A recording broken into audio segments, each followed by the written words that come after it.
Yeah, definitely. Okay, inner speech. Okay, 5 ways. Okay, thinking. Let me say, hold on. Thinking. Okay, inner speech. Inner speech is totally like a, it's completely just an inner monologue, right? Just like speak to yourself. Yes, inner speech is essentially your inner monologue, talking to yourself in your mind. It's the voice you hear when you're thinking through a problem, planning what to say, or reflecting on something that happened. It's a key part of how many people process their thoughts. Would you like to hear about the next way of thinking? Yeah, the next way. Hold on, give me a second. The next way is give me a second.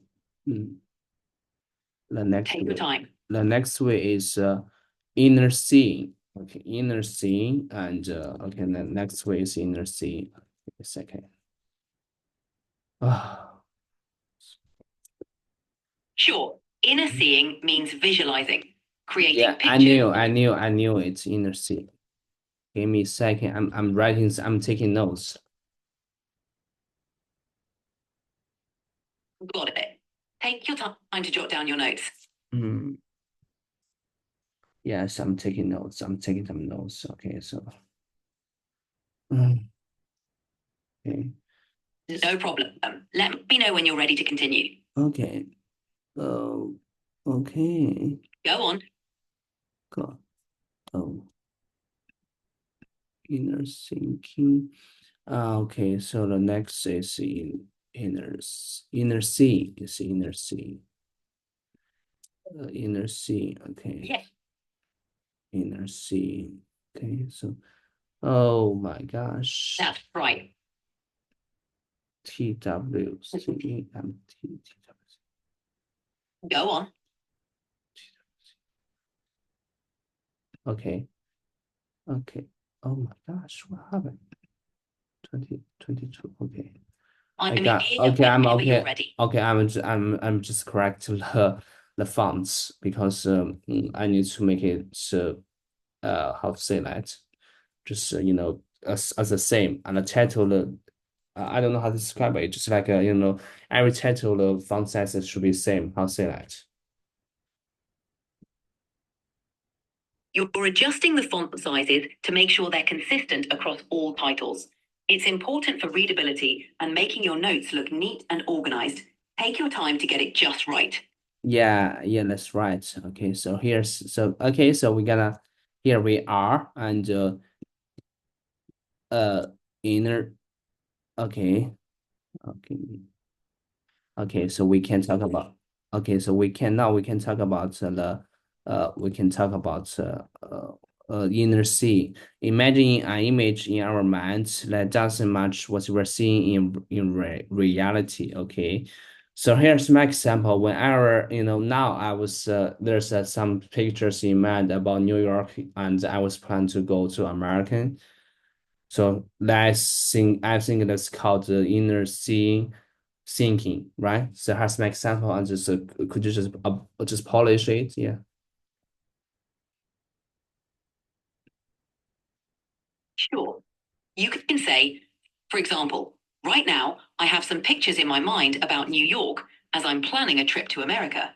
This kind of thinking, where I'm visualizing images that aren't in front of me, is called inner seeing. Your example perfectly captures the concept of inner seeing. Great job. Would you like to continue with the next type of thinking?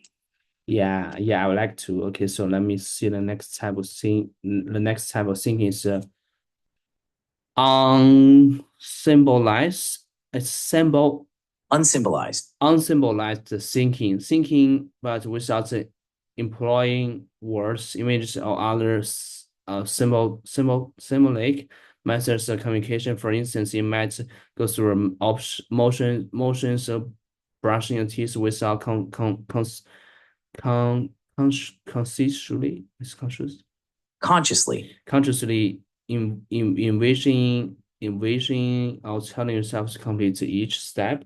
So I was kind of confusing about this one. Could you just explain to me like a kids? Thank you. Sure.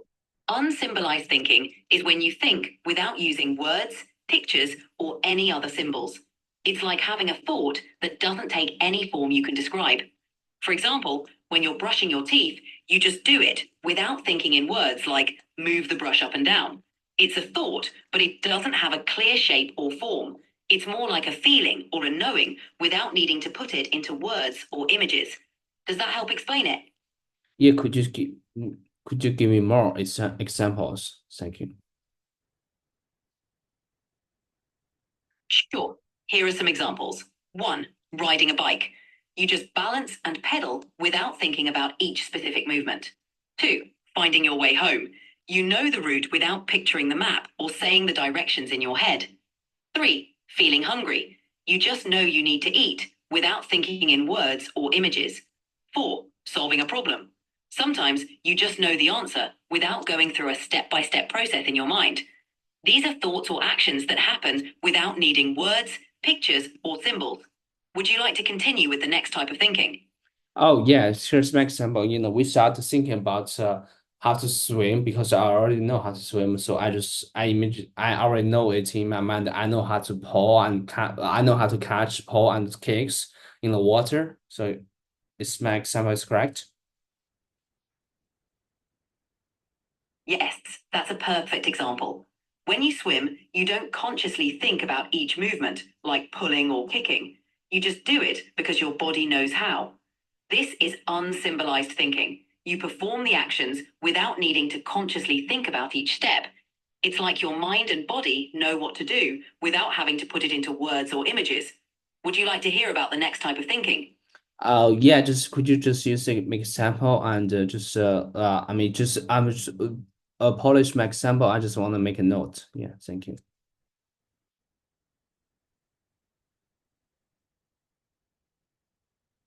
I'm sorry, but I'm having trouble responding right now. Please wait a bit and try again.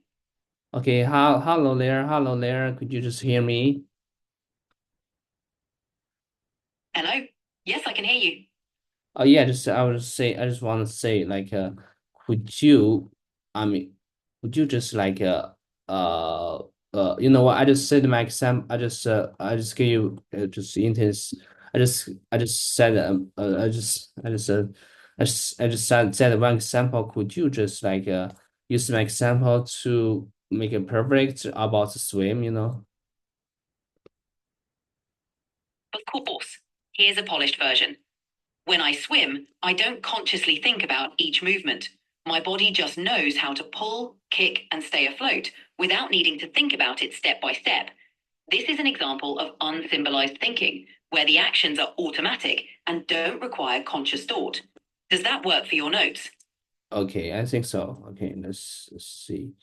Okay, so the next one is a feeling. Okay, for feeling, consciously considering emotions. For example, you might acknowledge that you're not feeling overjoyed after getting good news, just like a feeling, or just if okay. So the thing is about when I see President Trump, who was elected in the to be the next president of the United States. I just got feelings about is happy about it. So without thinking, just based on my emotions, right?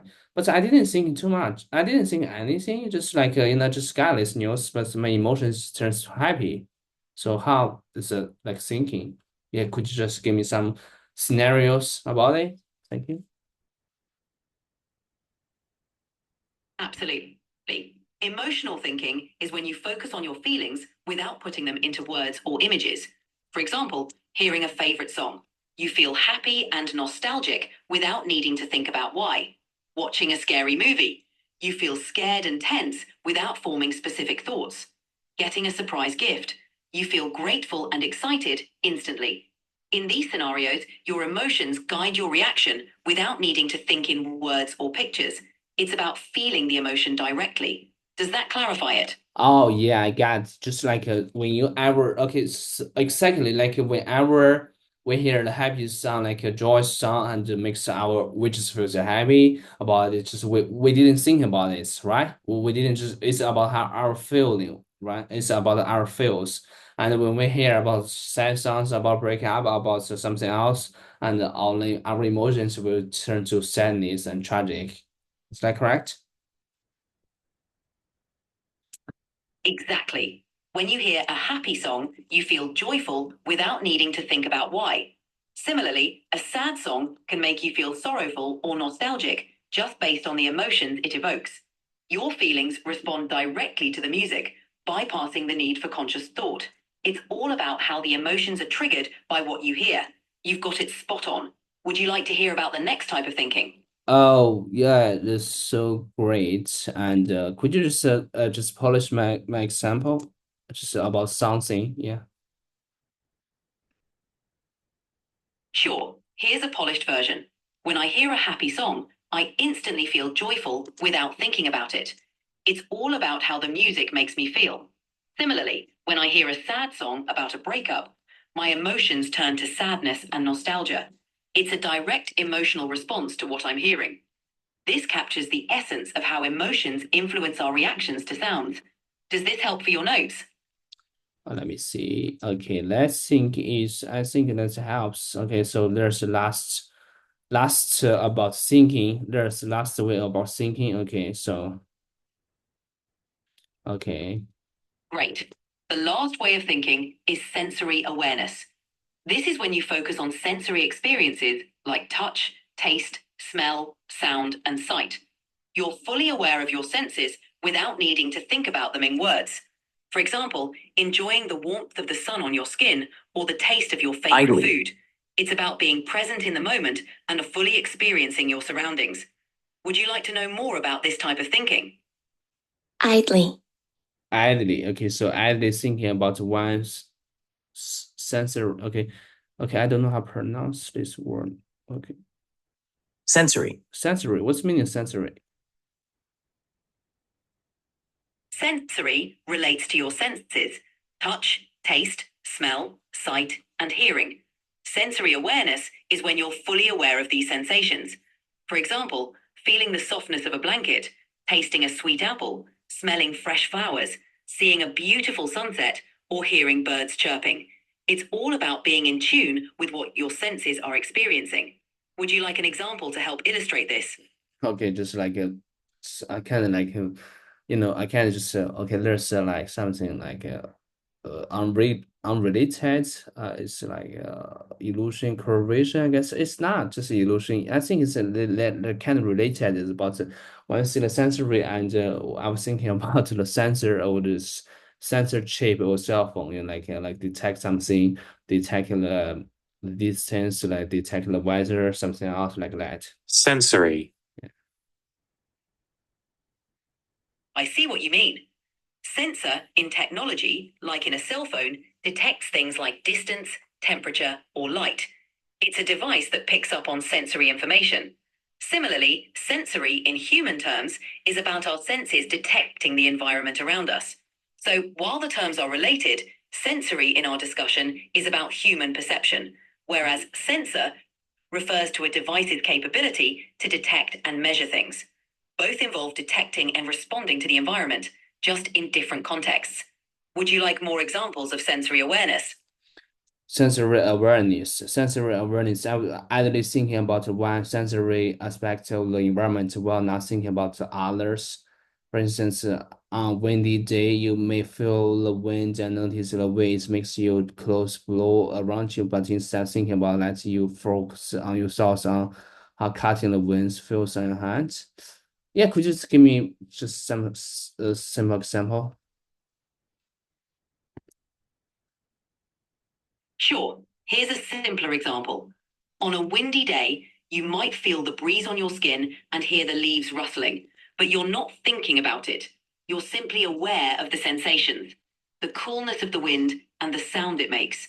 This is sensory awareness, being present and experiencing your surroundings through your senses without focusing on them consciously.